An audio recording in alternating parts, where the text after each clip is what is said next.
Como simular o oscilador Cupitz no LT-Spice? Esse é o assunto da aula de hoje, então não percam.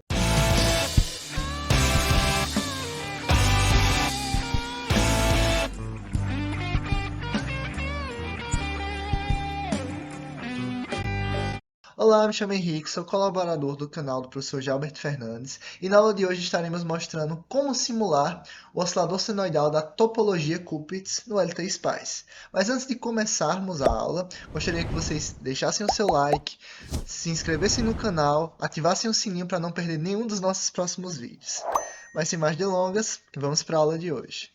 A topologia do oscilador Cupitz está apresentada nessa figura, em que ela é composta por uma tensão de alimentação VCC, em que polariza o transistor bipolar de junção utilizado, em que sua base está conectada ao terra. Além disso, é utilizado o modelo em paralelo do indutor, em que ele é composto por uma indutância LP em paralelo com uma resistência RP. Caso vocês não lembrem a diferença entre o modelo paralelo e o modelo série do indutor, e nem como se calcula os valores de LP e de RP, estarei deixando aqui na descrição desse vídeo um link mostrando a aula em que nós falamos exatamente sobre esses dois modelos.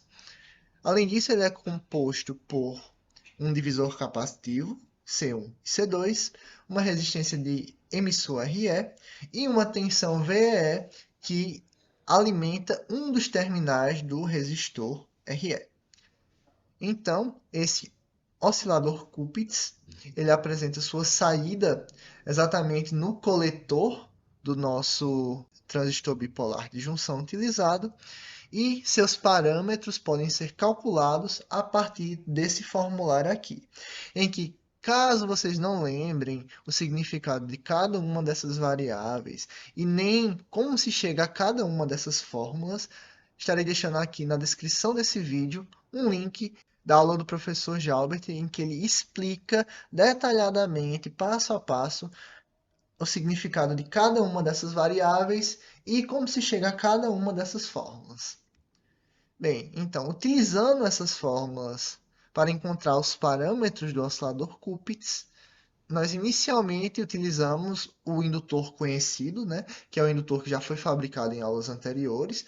Caso vocês queiram relembrar o passo a passo para a fabricação desse indutor, vou deixar também o link na descrição desse vídeo, em que ele apresentou uma indutância em paralelo LP de 8,82 microhenry, uma resistência em paralelo de 161,46 ohms.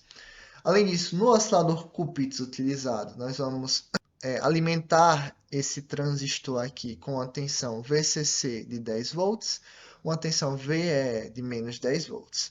O divisor capacitivo, os seus valores, né, de C1 e C2 tem que ser de tal forma que o valor dessa variável N aqui ela seja menor do que 0,1, para permitir com que algumas aproximações sejam feitas, como por exemplo dessa fórmula aqui, que é a transcondutância de grandes sinais.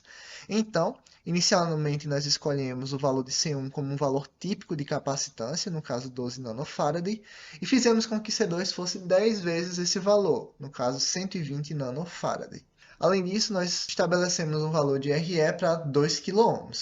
A partir desses valores pré-definidos, nós encontramos os parâmetros do nosso oscilador Cupitz, em que o nosso capacitor total foi de 10,91 nanofarad, calculado segundo essa fórmula. A frequência de oscilação girou em torno de 513 kHz, né, segundo essa fórmula aqui, em que a frequência F é 1 sobre 2π vezes ômega zero. Além disso, a corrente no emissor desse transistor IE foi de 4,65 mA calculada. O nosso N, como eu falei, tinha que ser menor do que 1, 0,1. Então, ele foi de 0,091 para esses valores de capacitância. E nós também tivemos esses valores de transcondutância de pequenos sinais e de grandes sinais. No caso de pequenos sinais, 0,19 Siemens e de grandes sinais, 366 milisiemens. A partir desses valores pré-definidos, nós colocamos eles nos componentes, né, e simulamos no LT-Spice. de forma a tentar comparar a frequência teórica com a frequência simulada e ver se elas de fato dão parecidas. No LT-Spice, ao colocarmos os valores previamente estabelecidos e simularmos, verificamos na saída do nosso sinal, no caso, no coletor do nosso transistor, nós verificamos um sinal senoidal em que ele apresenta um nível CC de aproximadamente 10 volts. Esse nível CC é exatamente o valor da tensão de alimentação colocada, que no caso foi de 10 volts. Caso nós mudássemos esse valor para 12, 15 volts, essa tensão de alimentação aqui, esse nível CC, iria para 12, para 15 volts. Ou seja, exatamente o valor que nós colocamos na alimentação. Além disso, verificamos que a frequência do nosso sinal foi de 519 kHz aproximadamente, que foi bem próximo da frequência teórica calculada, de 513 kHz. Essa pequena diferença de 6 kHz deu-se exatamente pelo fato de que os cursores que nós colocamos aqui, né, nos picos máximos positivos de 2 ciclos de onda do nosso sinal não estão exatamente nos valores máximos, estão deslocados um pouquinho. Esse deslocamento acaba gerando essa diferença de 6 kHz. Então, caso esse erro fosse minimizado, buscasse ser minimizado, bastava fazer um ajuste melhor nesses pontos em que nós estamos medindo a frequência e daria bem mais próximo de 513 kHz.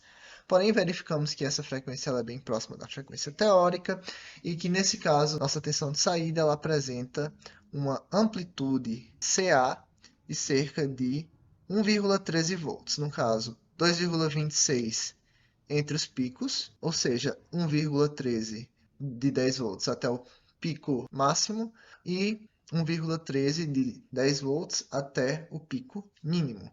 Então, com isso, verificamos que o oscilador senoidal projetado ele foi capaz de gerar um sinal senoidal em sua saída, em que ele apresentou uma frequência muito próxima da frequência de oscilação teórica.